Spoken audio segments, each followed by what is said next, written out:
live struggle legacy. It's a whole movement.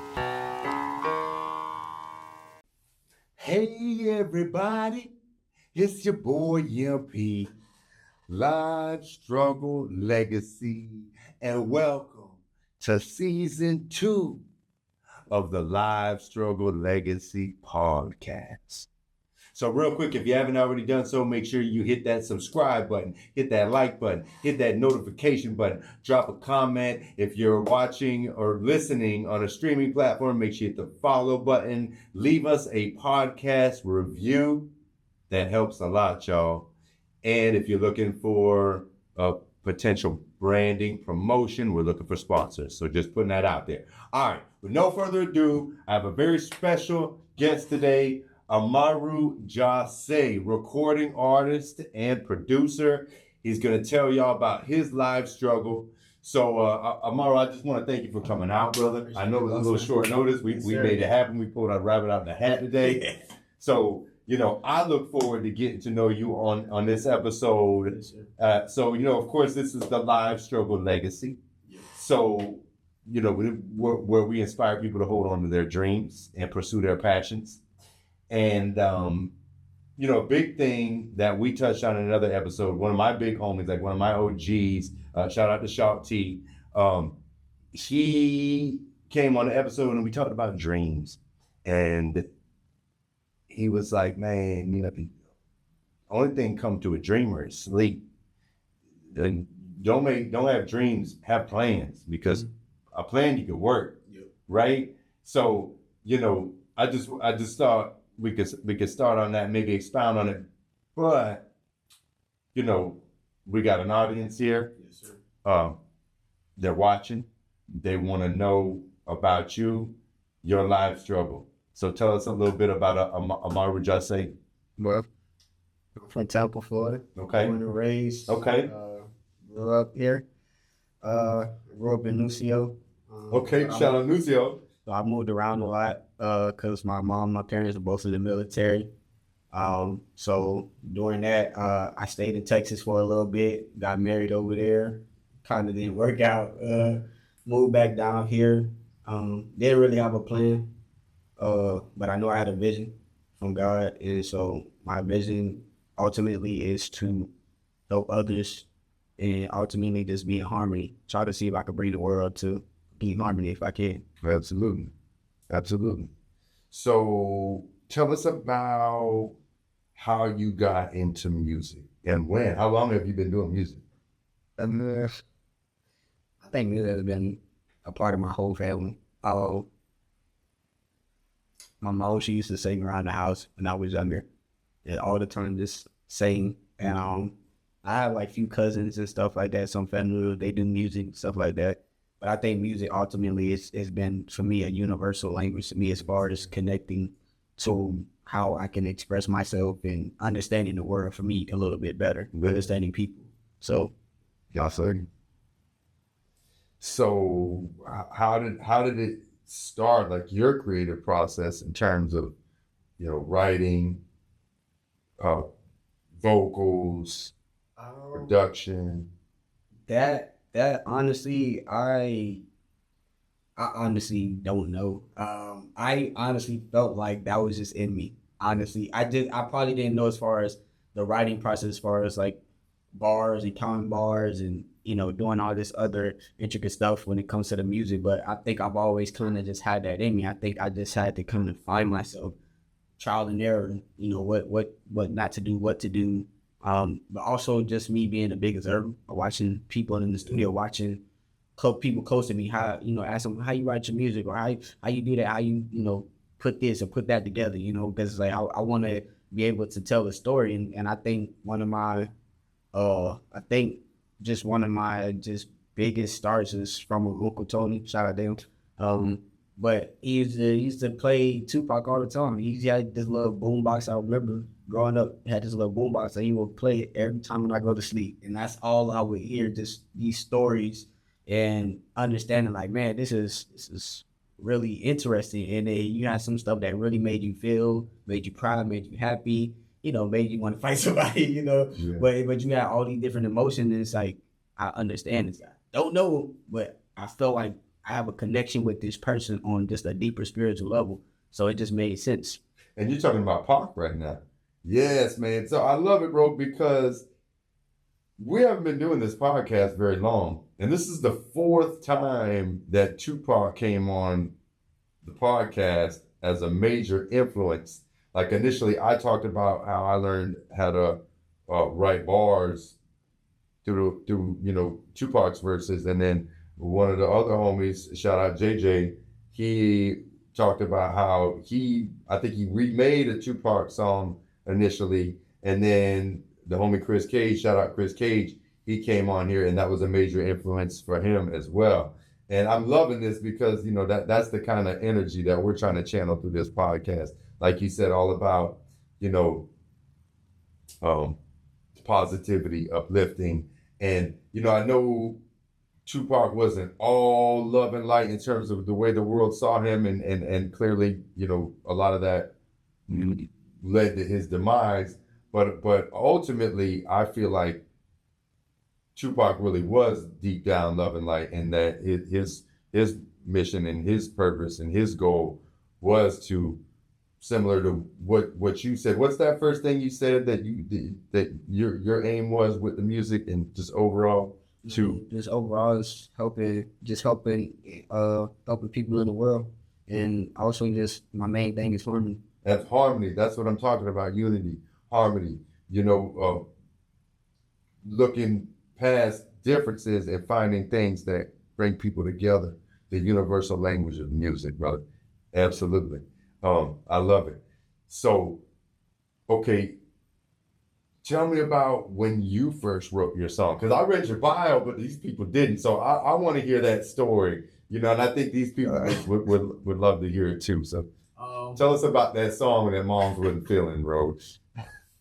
Oh, well, because I grew up in Tampa, so it's a lot of Tampa artists that I've listened to from Tampa, Tony, Tom G, and even like local friends, that I just listen to, or it's in everything. Like I said, everything. I think we all have that moment where we are not transparent at a young age, but we all have those images where we're like, what, I want to be the next Tupac. I want to. So now you start dressing. You see, you start putting on this stuff, but then it's like the more you listen, it's like I really don't know how to rap, but I'm gonna try to express myself the way I feel in that moment, whether it's happy, sad, angry, whatever.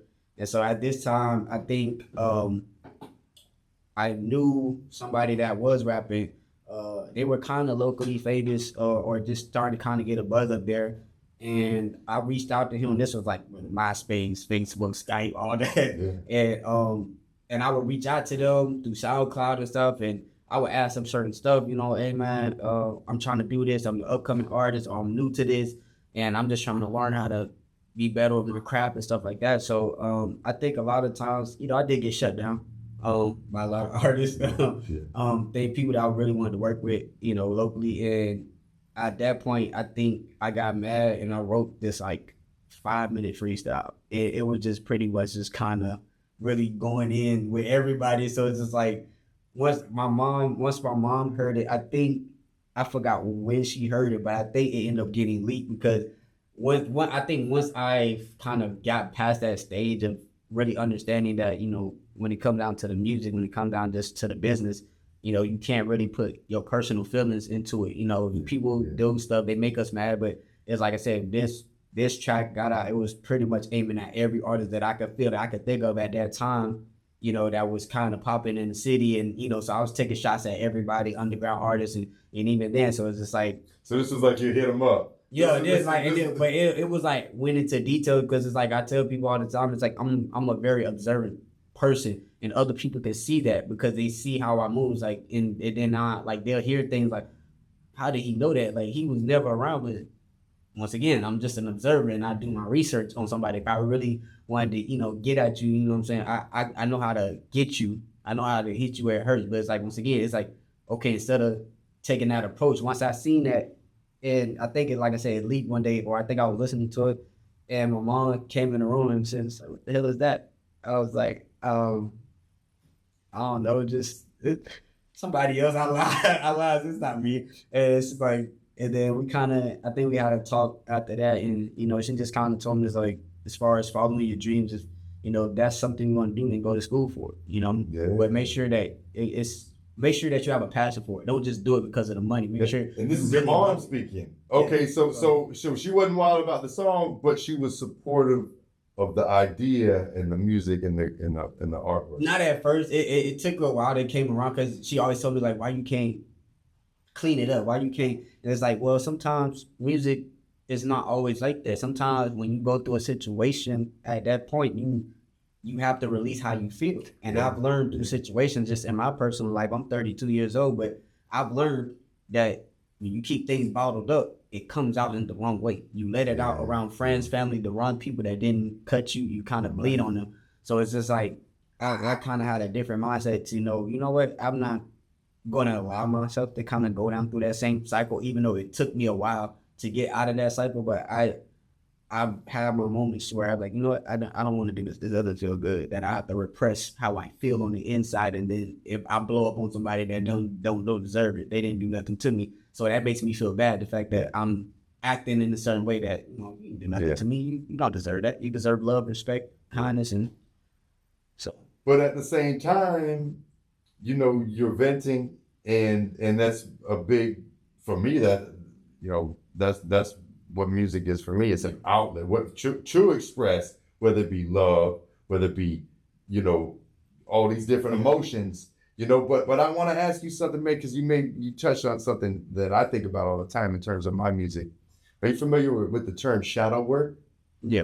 When people do shadow work and they're revisiting parts of themselves that generally people suppress or deny, right? And then you intentionally visit some of these, not so flattering qualities, right? Yeah.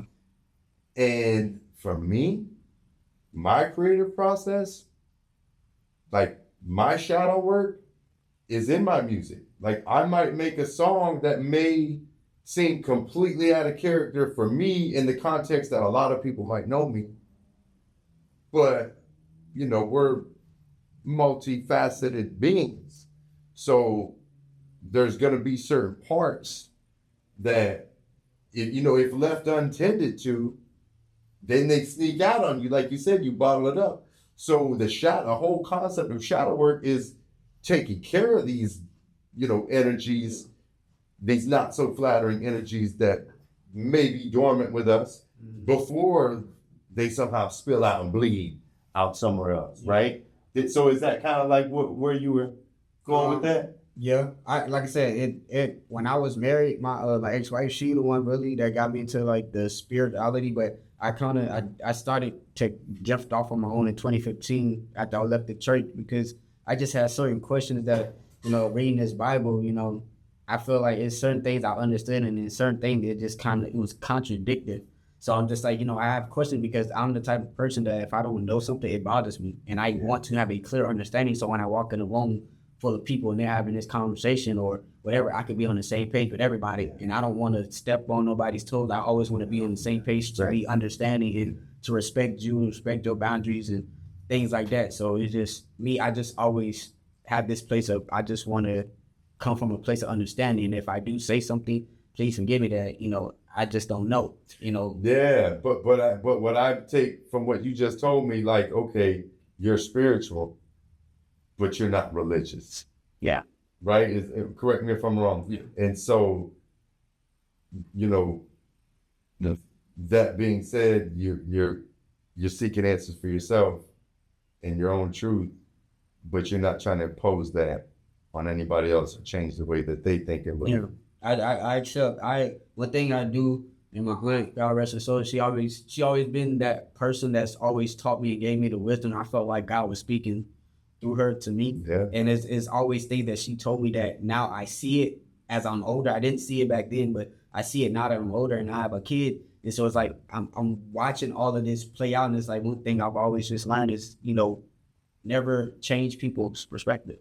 Especially don't change nobody's view unless they want to change in themselves. Yeah. So it's like I've always watched how other people, just in any dynamic friendship, relationship, whatever, I've seen how certain people try to control other people, control their emotions, their views, and everything like that. And one thing is like we going to school for film is like one thing I've learned that the teacher he pulled out, he had this thing of we was doing like a little project that day. And what makes sense to me, it was so crazy because he pulled out this bag and it had all these different lenses. And it blew my mind because I didn't know that it was so many different lenses that you needed for a camera because you have different angles, different shots. And so when he was explaining it and how he was explaining it, I think God was kind of like using that for me. And then like once he explained that, I was like, I finally understand majority of my life or things that happen because it's like you have this body, we're the body. The only difference is whoever picks up that lens, they can put it on that body, and now they have the form to where we can narrow it down to where your lens is very closed off, you're closed-minded, you don't see nothing. All we want you to see what, or you have this other lens to where you know, once you turn it, now it expands. Now you have a more clearer shot, and then you got one of these long lenses. So it's all these different, just kind of different lenses that's like, this all connects with life. Everything connects with life. But it took me that long to really understand it. And Don's like, I understand life a little bit more. I don't understand everything. Man, it's like that's the beautiful metaphor, bro. And I love that analogy. Like, you know, the camera being the body, the lens being the perspective. But we could always change that perspective. Exactly. We don't have to be stuck in one lens, right? But you can't force that on somebody either, though. You have to want it. You have to want to say, you know what? I'm tired of this narrow fish shot.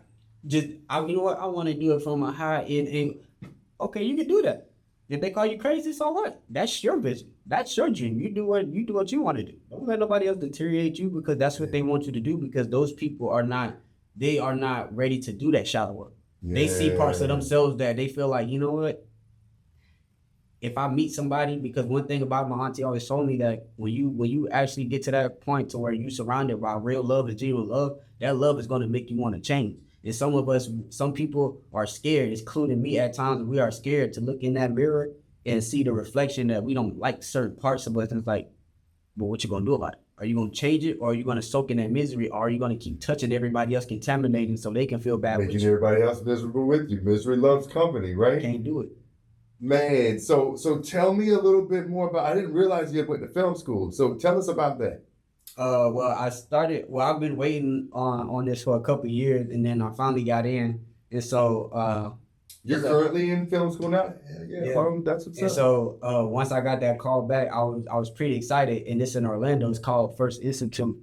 And so it's definitely a different eye opener for me because, like I said, I've always, besides music, my main passion has always been films. I've always wanted to tell a story through the lens, and I feel like with how I write things, but more visually, I think God gave me a visual gift to where when I write and I put all these ideas, like all these people like, man, I ain't never thought of that, or that's dope, or it's like I could see everything in a more clearer state. So now I can paint the pictures, even sometimes without saying words. And I think that's just dope to me. Well, and that's a beautiful thing, man, because I'm thinking about, music, poetry, even comedy, even visual art, right? And I think that is the gift of the artist in whatever context they create, to be able to try to share their lens. Yeah. And then in sharing their lens, I know you said you're not trying to change people's perspective,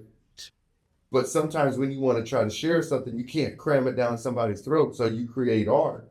Mm-hmm. And then through that art, you have the potential to change the lens, which when you change the lens, when you change the perception, you potentially change the hearts and minds of men and women. Yeah. Right? Yes, sir. I love it, bro. Yes, sir. That's what's up, man. I didn't realize that. So your artistry transcends audio, visual. Yeah. You got any other, what else you got? Before I got into music, it's a really funny story. Like, cause I used to read books all the time. My grandmother always made me read books, whether it was a Dr. Seuss book or something else. But she always made me read a encyclopedia. That's when I started off. Yeah. And so from there, I went to school, and I remember getting this stack of encyclopedia books, and they just looked at me like, that child is too advanced to be in this class. So now they kind of went there, bumped me up from first grade, boom, now I'm in second grade. Now I'm with all these other kids. It's like, okay, now we're gonna test them. And it's like once they kind of seen how smart I was, it's just like I think it made a little people kind of back off because I was very quiet. I was always quiet, and I think that scared people a lot of times. Like he don't say nothing, he don't, like I have my moments being in class clown and making people laugh, but 99% of the time I'm very quiet because I'm observing and feeling the energy out that's in this environment. Yeah. And I feel like I've always had a certain type of couple of spiritual gifts that I just felt like God has already placed in me. So it's like with me, it's just like I've always done poetry. After me reading, I've started with poetry, and I think my first book was Shakespeare. So learning, going through the middle school and learning that's what my first love was. But how I was writing, because I had just a thick one of them composition books where it was stacked like some thick, just like just writing. But the way I wrote it, it was so bunched up, almost like an essay, to where somebody looked at it like, and it was reading, it's like, you can really make this into a song.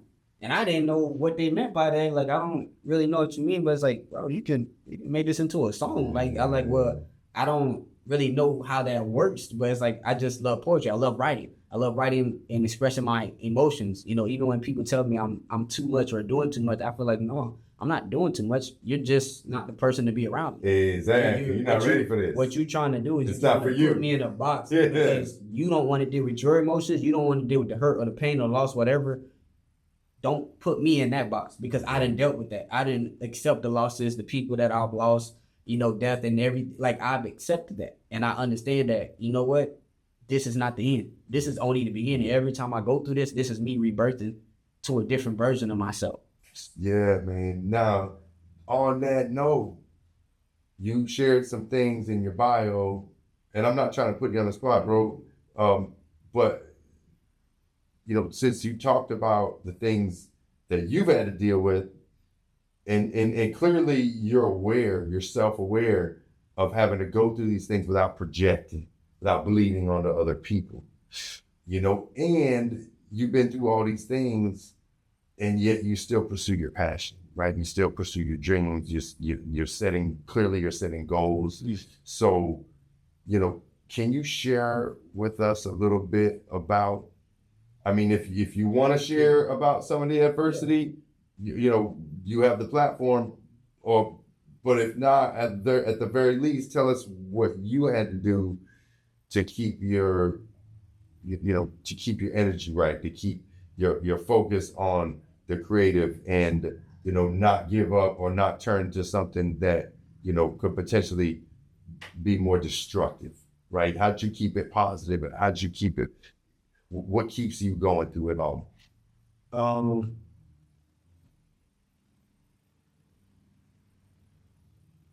That's a few things that definitely keep me going. But like I tell people, anytime I kind of just share my story, my testimony, is I tell people this is not the version that you see sitting here in front of you. It's not always been the version that even I was saw, because I didn't, at one point in time, I didn't think I was going to live past being a teenager, because all the things that I was doing and certain things that was going on in the house, as far as the abuse and watching my mom go through domestic kind of situations, and me being there and watching that firsthand, you never know how those situations can go from, good, bad to ugly, in amount of seconds. And so all these different things, I feel like, say, even when we dealing with loss, I had my first kid when I was like 14, 15. I lost my daughter due to a stray bullet, So, dealing with that, and then when you just go down this timeline, it's like I tell people, like, once they hear, it's like, I don't want nobody to feel sorry, but it's like, when you go down this timeline, it's like, okay,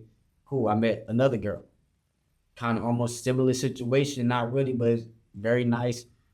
Loved her to death, and, didn't know at that time we was having a child.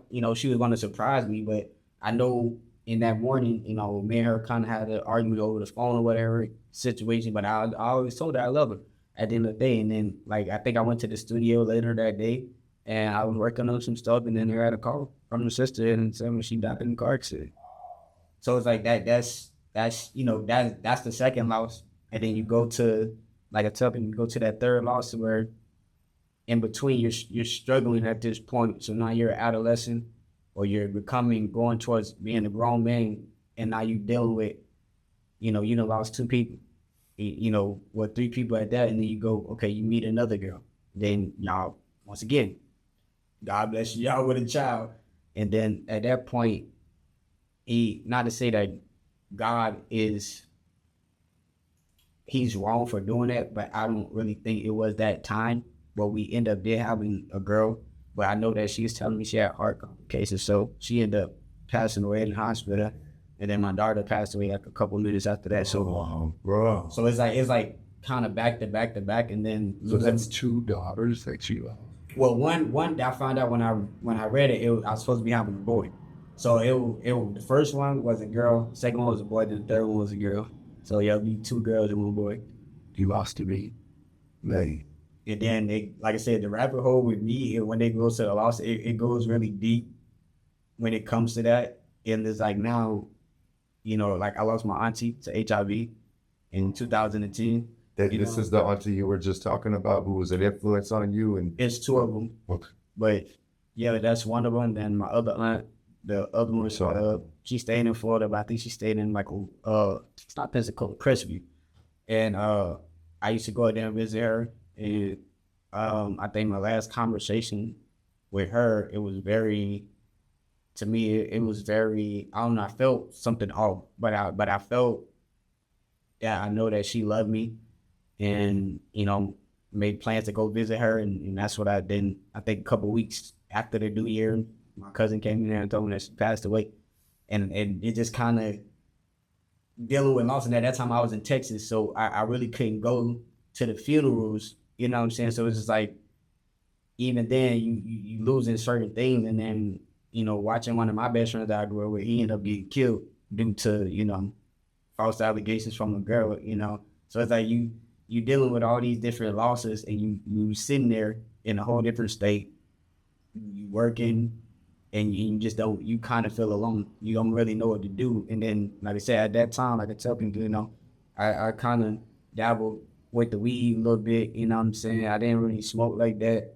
Never really been a smoker like that. I smoke, but just never really been appealing to me like that. But it's like the one thing I think that I felt like more so I went to the pills. It started with the promethazine, with just drinking out the bottle, then it turned to the Xanax, Percocet, OxyContin. So now you kind of, it's almost like you were Juice WRLD before Juice WRLD.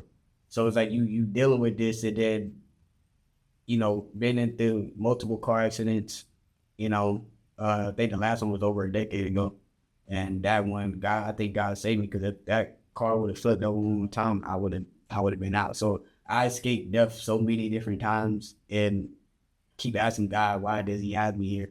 And and now it's like, he had me here for this purpose. When I look at my son, this was part of the purpose. So who's your son?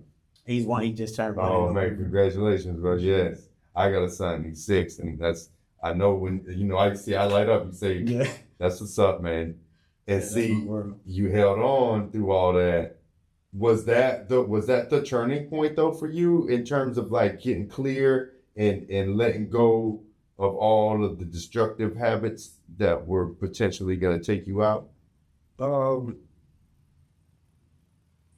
probably want to say when I found out that I was having another kid, like I said, I kind of just look back at the other situation, like this could possibly end up like the other situations. Yeah. And that was my biggest fear, until it's like, okay, you kind of getting close to that semester, to the end of it, and it's like, oh, kind of found out you about to have a boy. So once again, that other fear is setting in to, what am I gonna do? Am I gonna be a good enough father? But am I even good enough to even play this role, to be in this position? God, like, what do you have me in it? Because I am scared out of my mind, because of all the other losses that I done took, things that I done seen, nights that I done cried, and it's like, and me going through those drugs and taking that, and I've had seizures from just the withdrawals, and I've overdosed twice.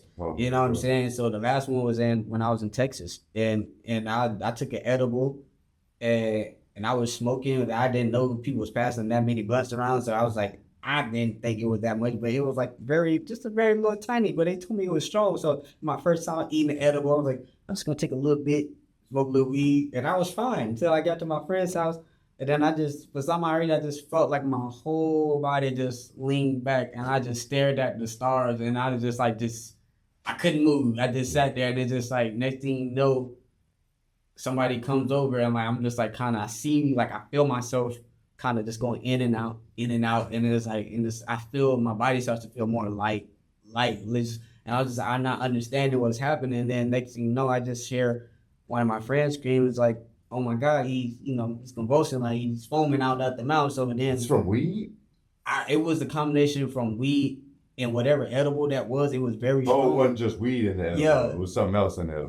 Yeah, I don't like I said I don't really know much about edibles, but I know the person that makes them like they you might want to don't eat the whole thing, just take very little parts, and that's what I did. Took little very, but it was so many blunts and rotation that I'm just, and at that point I was in that point of depression. Yeah. At that point in my life, so it wasn't ever enough. It couldn't really heal that pain, and even when I did get married, my wife separated from me. It's like I gained something to lose it, all of it in a short amount of time, and then that put me back into this relapse place. Yeah. And now I'm trying to find and crawl a way out. And at that point, I didn't honestly, truly, rather care whether I lived or died at that point. And so I think at that moment, when all of this was going on, I think God came to me that night, and because like I said, I can hear people doing things, and like even when they put me on the ground, I think like it's funny. It's funny, but it's not funny. But to me, in my mind, it's like certain things. It's just like, oh my God, don't put him on his back. Like, so it's like, so people had to turn me over. So once they did, it's like they had to hurry. And then I started having the seizure. So it's just like it's one of them things where it's like I woke up next morning in my bed and don't know how I got there. I think my friend he ended up driving my car, put me in the back seat, and taking care of me. And so it's like, but he told me everything that happened. I couldn't really remember it. But it's just like, to me, I felt like that was my redemption moment to where it's like, you know what, I'm finna put down these shows. Well, thank God for homies like that, because that could have went very different if you didn't have a real one on your side. You know what I mean? Like, I know some people that just leave you and be like, they don't want to get in trouble. And you know what I mean? So like, thank God for that. But in the middle of all this, all these hard times that you were going through, all this adversity, were you creating? Yeah, in between time, don't know how I did it, but I found the strength to create and work with some dope artists from Texas. I worked with a guy named JG. He was Stop in the Studio. That's his brand. Shout out to him. That's what's up. Key. She's a dope female artist. Who else? It's a lot of dope artists out there. PC the Kid. What in Texas were you in? San Antonio. Okay.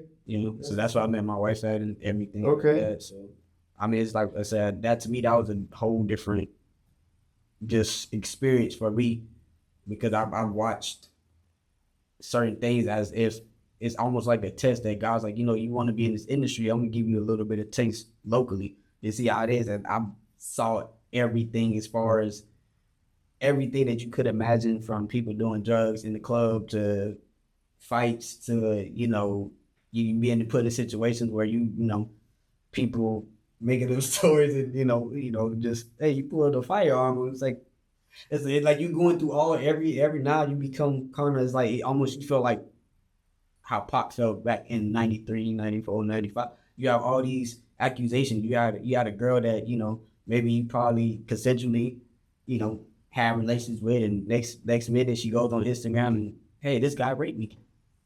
And so now everybody's hitting you up, figuring out, okay, what's really going on? Like, so now you literally see, you like, I really feel like Pop right now. Only difference is I ain't get shot yet. But it's like I'm going through all this adversity, and it's just like everybody that I felt that was openly with open arms is now turning on. People blocking me out. I'm getting blacklisted. All these different things. It's like, so, I have to show people, like, you can't stop me. So did your son coming into your life, is that what really pulled you out? That's my turning moment at that point, to where it's like, I'm going to change. I know it's going to take some time, because I know things don't happen overnight, but eventually I have this vision. I have the version that I see in my head, and it's great. And that's what I'm going to aim for, regardless of people and, whoever else, even with his mom, You know what I'm saying? Regardless whether y'all don't believe me or believe me, I honestly, truly don't care because it's about my journey. So on this journey, you talked about Tupac being a big influence musically, but also it seems like a little more than musically, right? You talked about your auntie being a big influence. Any other influences or role models or people that helped you kind of keep on that path or inspired you to be this creative artist that you are today? Besides my parents, my mom, my dad, my brother Don, my other brother Ray, my brother Treasure, my sister, my cousin Brittany, one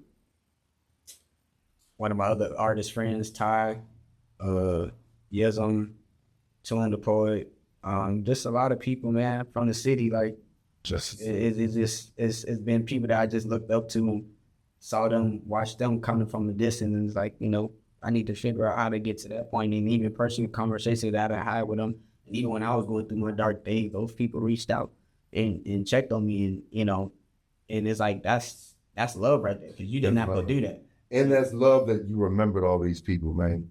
Because a lot of people, they got a whole squad, and you'll hear them say, "Oh, I don't got nobody. I have nobody." It's like, "Oh yeah, what about the person that did this?" And it's like you couldn't stop listening to them. That's a beautiful thing. That's a blessing. Yeah, it's a lot more. Like, you know, forgive me if I don't remember everybody, but I remember everything that everybody has done for me, good, genuinely. You know, but I do also remember those people that did do me bad, that try to befriend me, that try to, you know, just get close to me for whether it was my gift, whether it was just to be beneficial around me, just to take my energy, whatever it was. You know, it's no hard feelings. You know, like I tell people, it's all love, because, like I said, this version that people are seeing was not always the version that people hear. Not this intricate, educated person. I was very ignorant at one point in time. I was very ignorant, running the streets with my brother, robbing people, doing this. Like, so, you know, all of this stuff, it catches up to you in one way or another. But then you look back at it, it's like, you know what, I don't want to go down that path. Yeah. I feel it, and that's has been my struggle with, as far as substance abuse and pills and relapsing. And, you know, every time something, I go through a relationship, that girl breaks my heart, or this person snakes me, or my best friend trying to backdoor me or kill me, like all these different, you go through all these different things, and it really makes you feel like you get to a point where, God, why am I even me? Why did you even put me here on earth with these evil people? But man, the beauty and the struggle is, for you were able to put that lens you were just talking about, you put that down and you picked up that different lens, because clearly you got a lot that you could make an excuse for and say, fuck it, like a lot of people do. But you didn't. You used all that as like building blocks and found ways to find the silver lining. You know, clearly you were expressing your gratitude for people and even the adversity that, you know, shaped you into who you are today. And so from what I heard a lot of support. But what about like creative influences? Whether it be film or music or even just philosophy. I know you said pop, so or you know, it doesn't have to be some. It's a lot. For me, I think the philosophy, for me, I think it would have to be the art of war. Yes. Okay. The art, the subtle art of not giving a fuck. Yes, I've put people different books like that. As far as other philosophers, I can't really think off the top of my head, but I know I read a lot, I study a lot, and I'm always trying to, whether that's me going to my mom, my dad, my brothers, or even people outside of that, or me just going to a therapist, I'm always asking people, you know, how can I be a better man? How can I be a better human?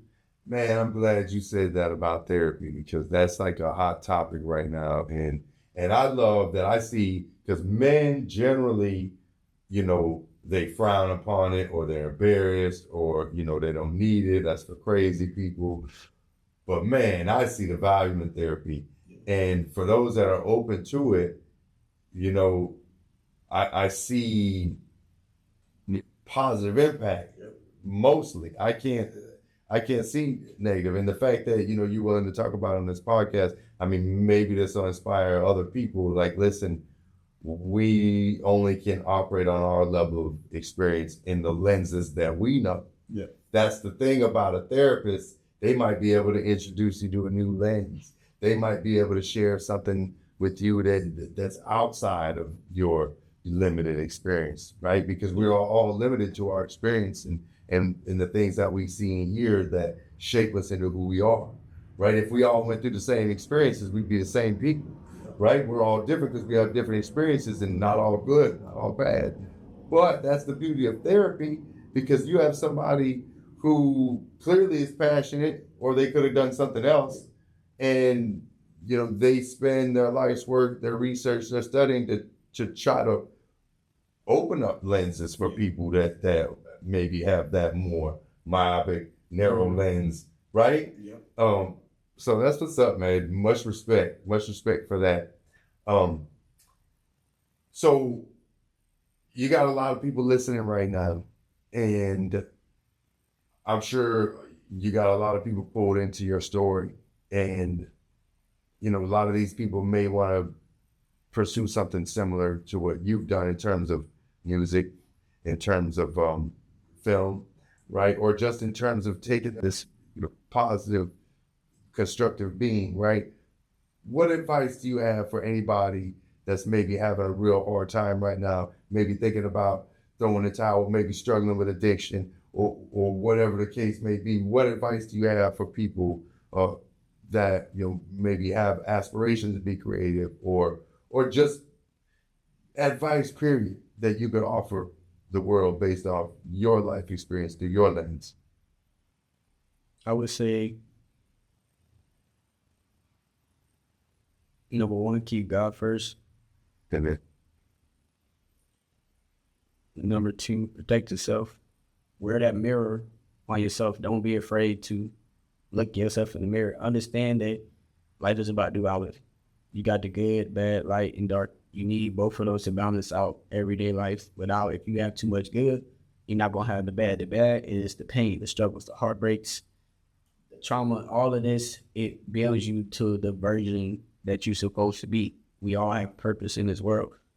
And at the end of the day, whatever dreams, passions, whatever you want to do, don't let nobody hold you back. Don't allow nobody to make you feel little or you know, make you feel belittled, because most of the time when most people tell you that you're doing too much, you're sensitive, you're emotional. No, I'm just being around the wrong people that keep trying to box me in. You're surrounded by people that's trying to box you in. Get away from those takers, especially if you're a giver like me. You got a big heart. All the people that got big hearts out there, stay away from the takers. You know what I'm saying? Yeah. Because it's a lot of people out there that will befriend you. It's a lot of people that will get close to you to try to benefit off your gift. People, see, the thing about it, people will take what they know about you to talk about you, to destroy you. So everything that's why for me is, I'm always very careful with what I tell people, even when people want to know certain things that I'm going through, and I have to tell them, no, I'm good. That's not me saying I'm in the good syndrome, like, no. When I say I'm good, meaning I'm good because I done faced it. I done sat with myself for that time, cried it out, whatever, screamed, yelled, cool. I recenter myself. Now I'm rebuilding myself. Now I'm refocusing on what my purpose is. And I feel like that's what y'all can do. Rebuild, refocus, and recenter yourself. Don't worry about anything that anybody has to say negative. If you feel like that person is causing too much negativity, and also things that I've learned, ask yourself this before you even have that conversation with that person. How was my energy level after?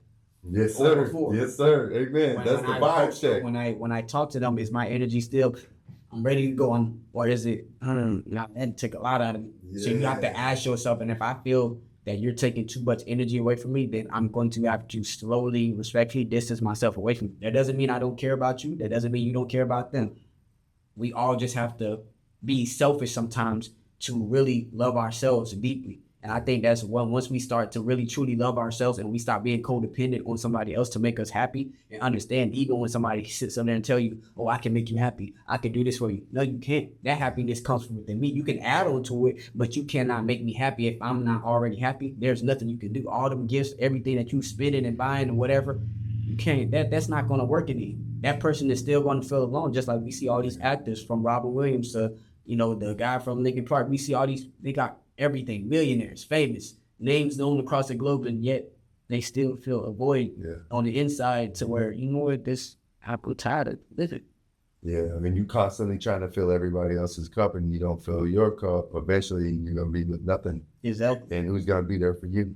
It's like what they say about when you're on an airplane and if the oxygen starts to drop and the mask comes down, they always tell you, put it on yourself first, then your child. Because if you try to put it on your child and you fall out in the process, what good are you if you don't take care of you? Exactly. I want to give you your flowers real quick, mate, because I saw a Facebook post from you just before you came in tonight, and you talked about givers and takers, right?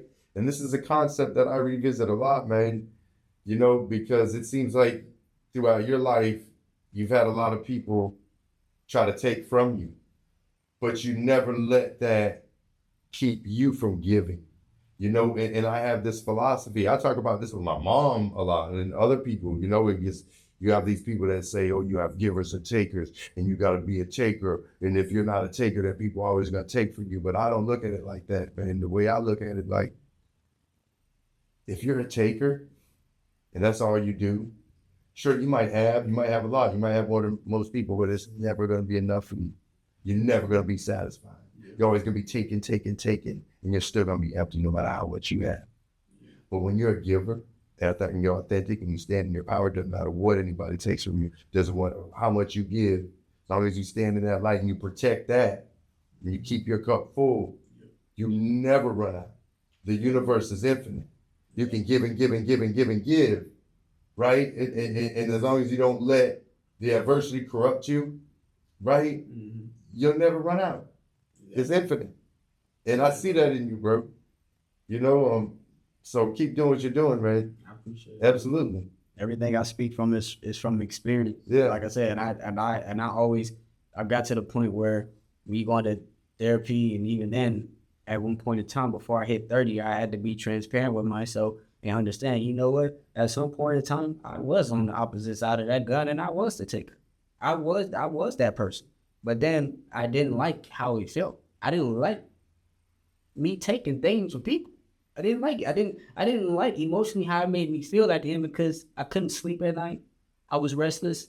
It bothered my conscience. So it's like, yes, I understand we're all human. We all do things when we get upset. People make us upset. But it's like, at one point in time, once again, I have to ask myself, what good is whatever you're trying to pull out of me, whatever you're trying to do with it?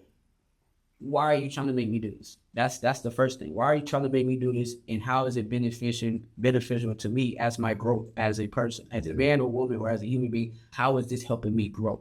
If you're not helping me grow in the most positive way, then, like I said, respectfully, I'm just going to have to love you from a distance. That doesn't mean I don't care about you. That doesn't mean you can't call me if you're really going through something. I have to distance myself, because the journey that I'm trying to go on, I know I have to work my behind on. And I be damned if I keep having to go back down to lower myself and my energy just to appease you. No, you're going to catch up with me. You got to set those boundaries. Exactly. And most people, they don't like that. When you set those boundaries, people don't like the word boundary. They make it feel like, oh, it's controlling. No, that boundary is to protect you and it's protect me. So I don't offend you and you don't offend me. Yeah. And we're able to, instead of this friction that we seen with our peers or in relationship where you just have people arguing, nobody's not really having a conversation. You're talking to listen, but you're not listening to understand how I feel. And at that moment, we start to avoid people's emotions and feelings, especially when somebody say, hey, how I feel that you said this or did this, this is how it made me feel. And then your response is, oh, no, I didn't. Right there, you just invalidated that person's experience with you. Yeah. Just because you don't know that you're doing it or you're not self-aware doesn't mean that their experience with you was not that. Because that's what they seen on their receiving end of that lens. What you showed them, that's what they saw. They're not looking, like I tell people, when I see you, I don't care if you did whatever, you went to prison. I'm not looking at that person that did whatever they did. I'm looking at this new person, this new version. What you doing now? And I see the potential. I see the good in you. That's what I understand, that you're human. You're going to have your flaws, but I'm still focused on the good in you. That's all I see. I want to see the good in you, and I believe in you, and I want to support you. I want to push you to as far as I can go. But if I can save one life, if I can just save one life, which I've already done, if I could do that once a day or maybe once a week, whatever God has pushed me to, if I can just save one person's life so I can inspire them to, you know what, I'm not finna hang around these group of people. I ain't finna hang around, finna cut this girl off, finna cut this guy off. Man, these people don't mean me no good. And I'll say, hey, bro, thank you, Amaru, I appreciate it. And I've had people tell me that. Come back to me, bro. I appreciate you being support. Appreciate you being a friend. Appreciate you not leaving me when I was dealing with my substance abuse. Bro, I done been through. I know that feeling when you literally by yourself. You have nobody around. Even though you surrounded by many people like Exit. Many people around me, I still feel alone. I know that feeling. That's a deep, dark void that you don't know what you're going to do when you get to that point. You could lose your mind. You don't know what. So now I try to learn from all of these different things. Now, some people, it takes a little while, but I know for real change, it does take time because you have to unlearn everything that you learned over 20, 30, 40 years. You have to relearn all of that and to create a new habit, a daily habit that's going to be healthy to you, your family, your child, or your children, and just love unconditional. And that's what I try to practice right now is loving unconditionally, because that's my aunt taught. Love unconditional. Yeah. Love should have no conditions. Shout out to Auntie, bro. That's the same Auntie you brought up earlier, right? Yeah. That's what's up, man. God rest her soul. See, that was my angel. Like that, I feel like, and I still hear her voice even to this day. Where it's like when I feel like somebody's trying to round me up, I can just hear, babe, just come. That's the spirit guy. Just don't, because they trying to do something to you. They trying to pull it out of you. Most times people do that. They try to pull things out of me so they can either get a screenshot or reaction. You see, I told y'all, Amaru, like he's evil, he's bad, he's this. No, you pulled that out of me. But I understand I can take accountability that I shouldn't have allowed you to get that close to me. I shouldn't have allowed you to pull that out of me or get information out of me because you got what you want. Yeah. Now you need to go. There's no space for you here because where I'm elevating to, I have to keep going. And if that means I got to be by myself on this journey and it's just me and my son, so be it, goddamn. I would do that. I would be smiling right along with him. And it comes back to boundaries, bro, because you touched on something, man, and I want to revisit that because from one father to another father, man, boundaries are so important for ourselves, but also for our children. You talked about seeing things with your parents are growing up and seeing these things. Like maybe we didn't have boundaries set for us. Maybe we tried to set boundaries and nobody respected them. And I think that's critical when you're raising a child to not only teach your child to set boundaries for themselves, but to set boundaries for your child in the household. And especially if it's a household that maybe is the parents ain't together, different things happen, different people coming in and around. Like that's a big deal with me is setting boundaries for the child, right? And then in doing so, you teach that child to set boundaries for themselves. Boundaries are a healthy, essential for life, in my opinion. So that's what's up, man. I definitely agree.